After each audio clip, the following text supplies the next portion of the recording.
ശ്രീ യുവരാജ് ഗോകുൽ, നീറ്റുമായി ബന്ധപ്പെട്ട് ചില സംശയങ്ങൾ ബേസിൽ പാറേക്കൂടി ഉന്നയിച്ചു. ഒപ്പം ഡോക്ടർ ബി ജയരാജ് സമാനമായ സംശയം തന്നെയാണ് ഉന്നയിച്ചത്. ഒപ്പം ഡോക്ടർ മോഹൻ വർഗീസ് ചില കാര്യങ്ങളിൽ വ്യക്തത ആവശ്യപ്പെടുകയും ചെയ്തു. താങ്കൾക്ക് മറുപടി പറയും. തീർച്ചയായിട്ടും. ഒന്നാമത്തെ കാര്യം എന്ന് പറഞ്ഞു കഴിഞ്ഞാൽ, ഇപ്പോൾ നമ്മൾ ഈ പറയുന്ന പോലെ 12 കുട്ടികൾ ആത്മഹത്യ ചെയ്തോ 20 കുട്ടികൾ ആത്മഹത്യ ചെയ്തോ എന്നുള്ളതല്ല. ഒരു കുട്ടി ആത്മഹത്യ ചെയ്യേണ്ടി വരുന്ന ഒരു സാഹചര്യം ഉണ്ടായെങ്കിൽ പോലും അത് നമ്മുടെ രാജ്യം തീർച്ചയായിട്ടും തലകുനിച്ച് നിന്ന് ആ വിഷയത്തിന് അത്രയും ആ ഒരു തരത്തിലുള്ള സമീപനം സ്വീകരിക്കേണ്ടുന്നതാണ് എന്നുള്ളതാണ് ഒരു പൊതുപ്രവർത്തകൻ, രാഷ്ട്രീയ പ്രവർത്തകൻ എന്നുള്ള നിലയിൽ ഞാൻ വിശ്വസിക്കുന്നത്. ഇവിടെ നീറ്റുമായി ബന്ധപ്പെട്ടിട്ടുണ്ടായിരിക്കുന്ന പ്രശ്നം എന്ന് പറയുന്നത് 2024 ആദ്യത്തെ ലീക്ക് ഉണ്ടാകുന്നത്. ആ ലീക്ക് എങ്ങനെയാണ് ഉണ്ടായിരിക്കുന്നത്?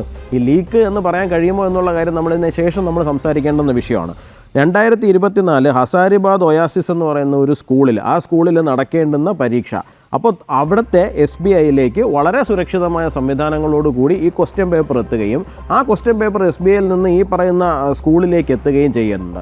അവിടെ NTA ജില്ലാ കോർഡിനേറ്റർ ആയിരുന്ന അദ്ദേഹത്തിൻ്റെ പേര് അഹ്സനുൽ ഹക്ക് എന്ന് പറയുന്നൊരു മനുഷ്യനാണ്. അവർ സ്കൂളിൻ്റെ പ്രിൻസിപ്പാളായിരുന്നു.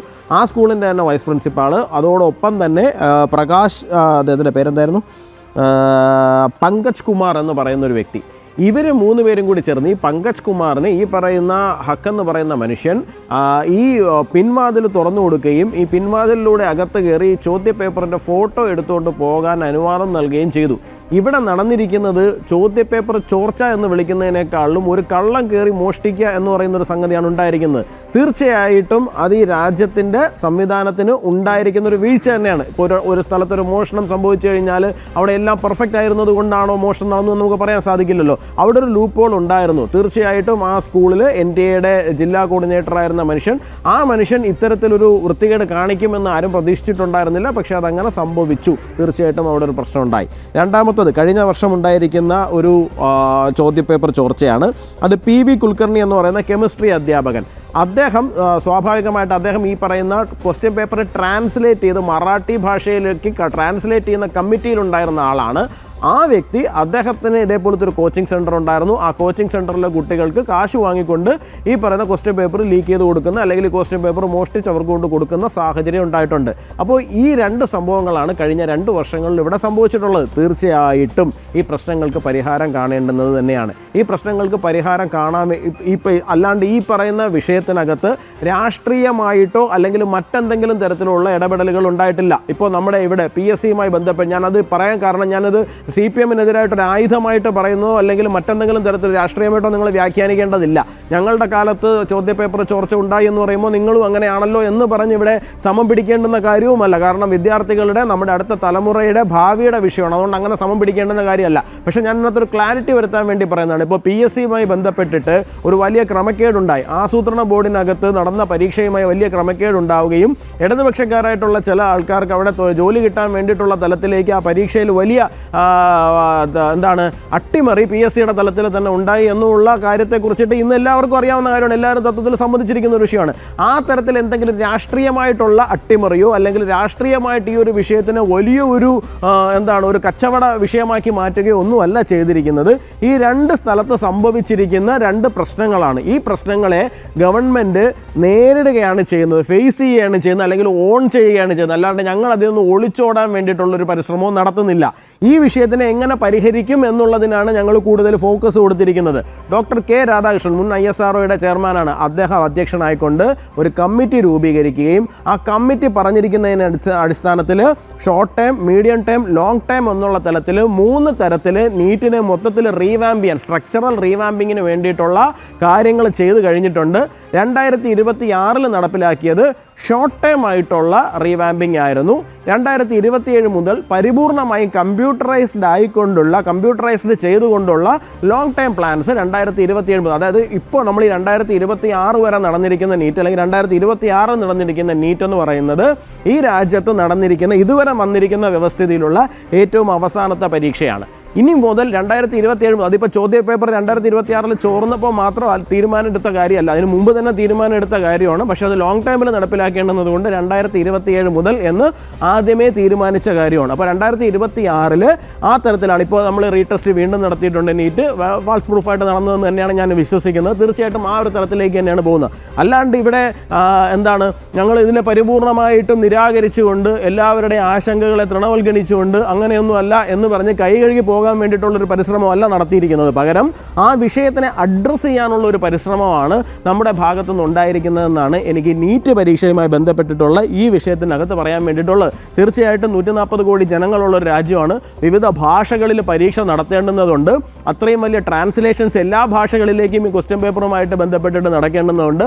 അത്രയധികം ഹ്യൂമൻ ഇൻ്റർവെൻഷൻ ഇതിനകത്ത് ഉണ്ടാകേണ്ടതുണ്ട്. ഹ്യൂമൻ ഇൻ്റർവെൻഷൻ ഉണ്ടാകേണ്ടതുണ്ട്. നമ്പർ ഓഫ് ആൾക്കാരുടെ എണ്ണം കൂടുന്നതിനനുസരിച്ച് നമുക്ക് റിസ്ക് കൂടുതലുണ്ട്.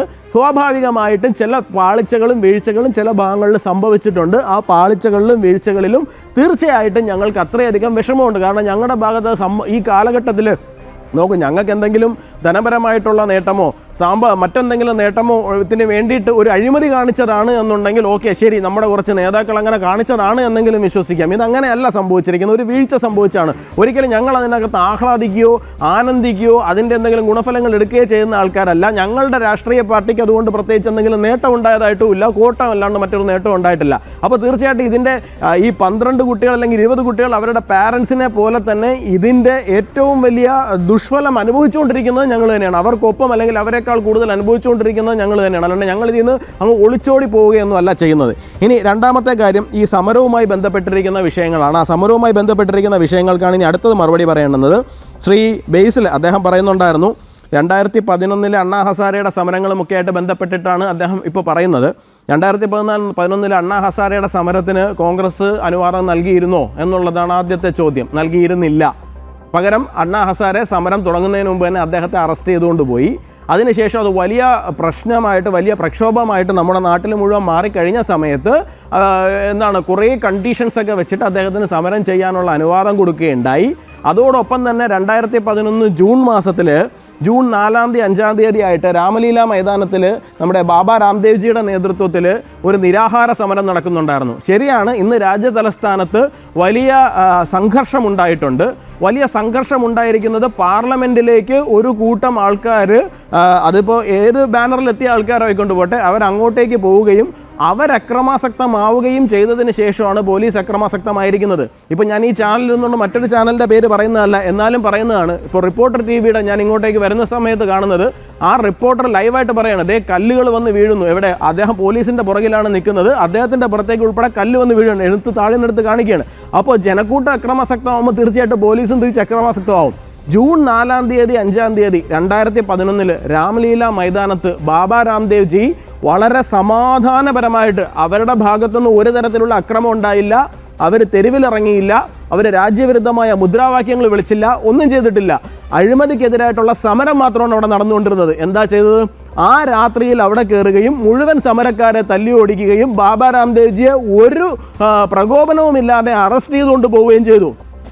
അന്ന് അവിടെ രാജ്ബാല എന്ന് പറയുന്ന 51 വയസ്സുള്ള ഒരു സ്ത്രീയെ അവരുടെ കഴുത്തും തലയും സ്പൈനൽ കോഡ് അടിച്ചു പൊട്ടിച്ച് അവർ 114 ദിവസം കോമയിൽ കിടന്നതിന് ശേഷമാണ് അവർ മരിക്കുന്ന സാഹചര്യം ഉണ്ടായത്. ഈ രാജ്യം ഇതൊന്നും മറന്നു എന്ന് നിങ്ങൾ വിശ്വസിക്കരുത്. ഈ രാജ്യം ഇതൊക്കെ അങ്ങ് മറന്നു കഴിഞ്ഞു എന്ന് നിങ്ങൾ വിശ്വസിക്കരുത്. നിങ്ങൾ ഇങ്ങനെയാണ് ഈ രാജ്യത്ത് ജനാധിപത്യപരമായി നടന്നിരുന്ന സമരങ്ങളെ നേരിട്ടിരുന്നത് എന്നുള്ള കാര്യം നിങ്ങളെ ഒന്ന് ഓർമ്മിപ്പിക്കുന്നതാണ്. ഞാൻ വെറുതെ എന്തെങ്കിലും വായി തോന്നുന്ന വിളിച്ചു പറയുന്നതല്ല. കൃത്യമായിട്ട് ഡേറ്റും സമയവും സ്ഥലവും ആളും പേരും വയസ്സും ഉൾപ്പെടെയാണ് ഞാൻ പറഞ്ഞത്. ഇതാണ് ഈ രാജ്യത്ത് നടന്നിരുന്ന അവസ്ഥ എന്ന് പറയുന്നത്. നിർഭയ എന്ന് പറയുന്ന പെൺകുട്ടിയുമായി ബന്ധപ്പെട്ടിട്ടുണ്ടായിരുന്ന കാര്യം ഡോക്ടർ ജയരാജ് സാർ പറഞ്ഞു. ആ സമയത്ത് എങ്ങനെയാണ് നമ്മുടെ സർക്കാർ ആ സമരത്തിനെ നേരിടാൻ വേണ്ടിയിട്ട് തയ്യാറായത് എന്നൊന്ന് ഓർത്തു നോക്കാമോ?